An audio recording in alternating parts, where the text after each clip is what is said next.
এই রিক্সা উঠুন তো। চাচা চাচা, আমি আমার ফোনটা আপনার রিক্সায় ফেলে গেছি, আপনি কি পাইছেন? না মা, আমার এনে কোনো মোবাইল টোবাইল পাই নাই। আরে আপনি কি বলতেছেন?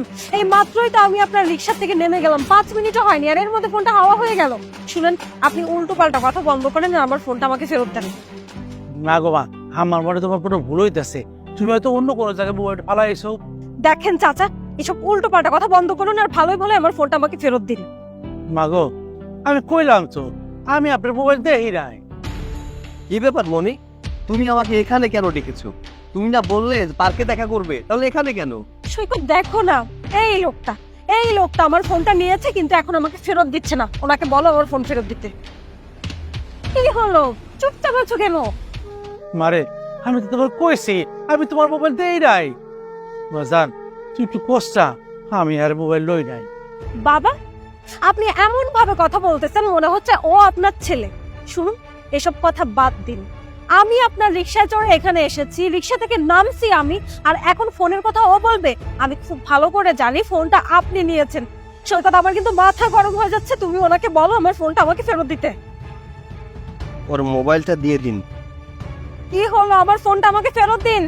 মারে, আমি তো কইলাম আমি তোমার মোবাইল নেই নাই, আর আমি সব মোবাইল নিয়ে করম কি? কি করবেন মানে? এমন ভাব করতেছেন মনে হচ্ছে আপনি জানেন না আপনি কি করবেন। কি আর করবেন? এই ফোনটা নিয়ে আপনি বিক্রি করবেন, এটা আমি খুব ভালো করে জানি। তাছাড়া আপনাদের মতো ফকিন্নি কোনোদিনও এসব ফোন দেখেছে? 1.5 লাখ টাকা দামের ফোন, জীবনে তো কোনোদিনও চোখে দেখেননি। আর এখন আমার ফোনটা নিয়ে আমাকে ফেরত দিচ্ছে না, এটা গিয়ে বিক্রি করবে।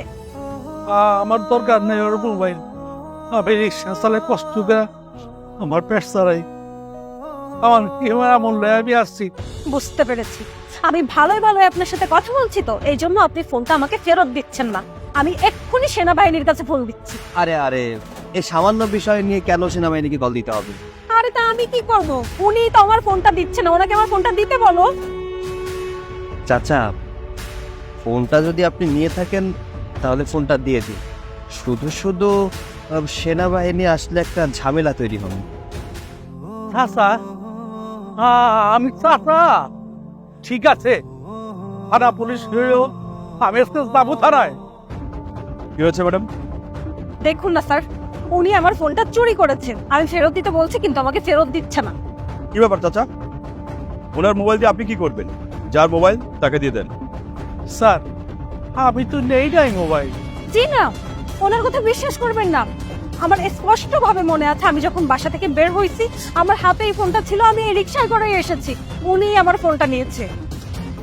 মারে, মা বিশ্বাস করো, আমি মোবাইল পাই নাই। তুমি নাই মা যাওয়ার পরে আমি নিজের হাতে আবার রিক্সা মুছলাম, কিন্তু কোনো জায়গায় তোমার মোবাইল খুঁজে পাইলাম না। বিশ্বাস করবো, আমি তোমার মোবাইল দেই নাই, আর আমি মোবাইল নিয়ে করুম কি? স্যার, স্যার আমার মনে হয় উনি মোবাইলটা অন্য কোনো জায়গায় ফালাইছে। এক কাজ করেন, আপনারা সবাই এখন আমার সাথে থানায় যাবেন। হ্যাঁ তাই চলুন। মনি, তুই তোর ফোনটা আমার ব্যাগে ভুল করে রেখে আসছিলি, তোকে দিতে মনে ছিল না। এনে তোর ফোন। দেখছেন স্যার, দেখছেন, আমি কইছিলাম না আর মোবাইল আমি নেই নাই, হ্যাঁ অন্য কোনো জায়গায় ফালাইছে। ম্যাডাম, এসব কি?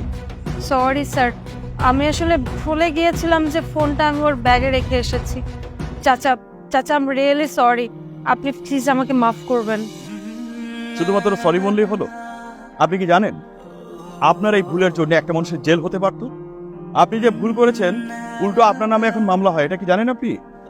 কি চাচা, দিব এখন ওনার নামে মামলা? না থাও, মাপ তো চাইলই। শোনেন, এরপর থেকে বিষয়গুলো মাথায় রাখবেন, আর আগে কানে হাত দিবেন, তারপর চিলে পিছনে দৌড়াবেন। চাচা, চাচা প্লিজ আমাকে মাফ করে দিন, আমি অনেক বড় ভুল করে ফেলেছি।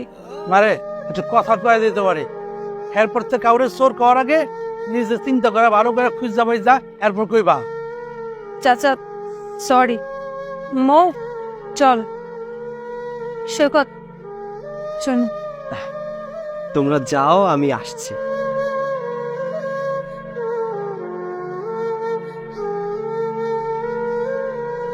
সরি বাবা, আসলে আমার ভুল হয়ে গেছে, আমাকে ক্ষমা করে দাও। কি বাবা? হ্যাঁ হ্যাঁ, আমি তোর বাবা, না না না আমি তো চাচা, তোর বাবারে একজন মোবাইল চোর পায় আর তুই চুপচাপ আসলি। হ্যাঁ, নিজের বাবারে অস্বীকার করতে লজ্জা করে না? তোর সামনে তারপরে চাইলেও পাঠিয়ে দিয়েছিল, তাও তো তুই কিছু কষ্ট নাই। আর অনাইছিস আমার বাপ ডাকতে, জান থেকে। বাবা আমি আসলে ওরে বলি নাই যে আমার বাবা রিক্সা চালায়। ও রম করে এই রিক্সা চালায় যে তোর বাপে তোর এই পার্সিনি চালানোর পয়সা দেয়, এইটা লইতে তোর লজ্জা করে না? ঠিক আছে, এতই যখন তোর শরম করে, আজকাল পর থেকে তোর আর চাই না পয়সা হবে দেবো না। যা চাই থেকে।